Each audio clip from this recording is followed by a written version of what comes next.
Hello guys, welcome to my জান্নাত cooking ব্লগে। সবাইকে অনেক অনেক ভালোবাসা জানিয়ে আজকের ভিডিওটি শুরু করছি। তো এখানে আমি পাঙ্গাস মাছ নিয়ে নিয়েছি, আর পাঙ্গাস মাছটা আমি রান্না করব আর আলু দিয়েই রান্না করব। সেই রেসিপিটা আমি তোমাদের সঙ্গে শেয়ার করছি।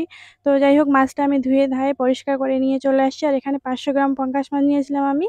আর দিয়ে দিলাম আদা বাটা, রসুন বাটা, জিরে বাটা, পেঁয়াজ বাটা, দিয়ে দিলাম টমেটো বাটা। এবার দিয়ে দিব মানে লবণ, তারপর দিয়ে দিব হলুদ, তারপর দিয়ে দিব লঙ্কা গুঁড়ো। তো এখানে আমি মানে লঙ্কা গুঁড়ো ব্যবহার করেছি, আপনারা যে লঙ্কা বাটাও ব্যবহার করতে পারেন। তো আমি লঙ্কা গুঁড়ো দিয়েছি। তারপর দিয়ে দিলাম সর্ষের তেল। তো একটুখানি সর্ষের তেল দেবো, হালকা অল্প, যার জন্য মাছটা মানে বেশি হবে না, মানে ভেঙে যাবে না। তো সর্ষের তেলটা দিলে কি হয়, মাছটা ভেঙে যায় না, সে কারণে সর্ষের তেলটা দেয়া। তো আপনারা এখানে টক দই ব্যবহার করতে পারেন, টমেটো মানে বাটার বদলা। তো আমি টমেটো পেস্ট করে বেটে নিয়েছিলাম, তো সেটাই দিয়েছি। দিয়ে ভালোভাবে মশলা দিয়ে মাছটা ম্যারিনেট করে রেখে দিব, নাড়াচাড়া করে ঢাকা দিয়ে আমি চাপা দিয়ে দিব এখন। তো দিয়ে আমি এখন আলুটা ভেজে নিব। তার জন্য আমি কড়াই চাপিয়ে দিয়েছি, কড়াইতে গরম হয়ে গেলে আমি তেল দিয়ে দিলাম, আর তেল গরম হওয়া পর্যন্ত অপেক্ষা করছি। তো তেল আমার গরম হয়ে গেছে, এবার দিয়ে দিব আমি আলু।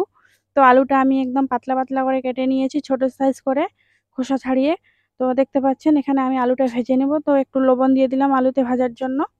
তো আলুটা লবণ দিয়েই ভেজে নিব, আর খুব সুন্দরভাবে লাল লাল করে ভেজে নিব আলুটা, যেন সেদ্ধ হয়ে যায়। আর সেদ্ধ হয়ে যাবে খুব তাড়াতাড়ি, কারণ পাতলা করে কেটে নেওয়ার জন্য। তো আমি পাতলা করে কেটে নিয়েছি, আর দেখতে পাচ্ছেন আলুটা খুব সুন্দরভাবে ভাজা হয়ে গেছে। আর আমি এবার আলু গোটা তুলে নিব। সবকটা আলু আমি তুলে নিয়ে এবার সেই তেলের মধ্যে দিয়ে দিব আমি একটুখানি আরও তেল। তো একটুখানি আমি আর তেল দিয়ে দিয়েছিলাম। এবার দিয়ে দিব 5 ফোড়ন। যেহেতু আমি সব মশলা দিয়ে মেরিনেট করে রেখে দিয়েছি মাছটা, তাই এখানে আর কোনো মশলা ব্যবহার করবো না, শুধু 5 ফোড়ন দিয়ে দিলাম। এবার দিয়ে আমি 20 সেকেন্ডের মতো নাড়াচাড়া করে এবার দিয়ে দিব মানে মশলা দিয়ে মাখা মেরিনেট করে মাছটা। তো এবার মাছটা দিয়ে দিলাম, দিয়ে একদম হালকা হাতে ভালোভাবে নাড়িয়ে চাড়িয়ে এটা একদম একটু কষে নিব হালকা করে, অল্প করে। তো দেখতে পাচ্ছেন হালকা হাতে কিন্তু কষাতে হবে খুব। তো আমি হালকা হাতে কষিয়ে নিয়েছি। নিয়ে এবার আমি এটা চাপা দিয়ে দিব কিছুক্ষণের জন্য, মোটামুটি 5 থেকে 7 মিনিটের জন্য চাপা দিয়ে একদম মিডিয়াম আঁচে আঁচটা কমিয়ে দিতে হবে। তো এই সময় তো আমি একদম আঁচটা কমিয়ে দিয়ে চাপা দিয়ে দিলাম। তো চাপা দিয়ে আমি জাল করে নিব 5 থেকে 7 মিনিটের জন্য। তো দেখতে পাচ্ছেন আমি একদম মিডিয়াম আঁচে একদম জাল কমিয়ে চাপা খুলে দেখছি, এবার সুন্দরভাবে তেল ছেড়ে দিয়েছে মাছের গা থেকে বা মশলা থেকে। তো এবার একটু আমি নাড়িয়ে নিব, নিয়ে আবার আমি 2 মিনিটের মতো আবারও মানে চাপা ছাড়াই উদাম করে আমি এরকম করে একটু জাল করে নিব কিছুক্ষণ আরও। তো এবার আমি জাল করে নিয়েছি, নিয়ে দেখতে পাচ্ছেন খুব সুন্দরভাবে মশলাটা একদম মানে তেল ছেড়ে দিয়েছে। এবার আমি দিয়ে দিব আলু, ভেজে রাখা আলু। যেহেতু আমার আলুটা মানে ভেজে নিয়েছি পাতলা করে কেটে নেওয়ার জন্য, সেদ্ধ হয়ে গেছিলো তখন আমার ভাজতে ভাজতেই, তাই এখানে আর বেশি জল দেব না। তো একটু জল দিলাম, আর একটুখানি আর জল দিব, কারণ জলটা ফুটলে মানে ঝোলটা টেনে নেয়। তো ওটা সবাই জানো রান্না করলে, যারা রান্না করো তারা।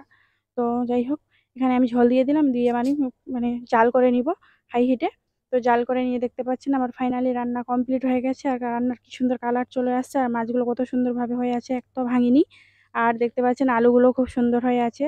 আর মাছের রং দেখে, কালে মানে তরকারির রং দেখে তো বুঝতেই পারছেন খেতে যেরকম টেস্টি, দেখতেও সেরকমই লাগছিল। তো যাই হোক, আমার রান্নার মানে পাঙ্গাস মাছের রান্নার ভিডিওটা কার কার ভালো লাগলে অবশ্যই লাইক, শেয়ার অ্যান্ড সাবস্ক্রাইব তো করবেই। আর কি ধরনের ভিডিও চাও অবশ্যই আমাকে জানাবে, তাহলে আমি তোমাদের দিতে পারবো। তো দেখা হচ্ছে পরের ভিডিওতে। ভালো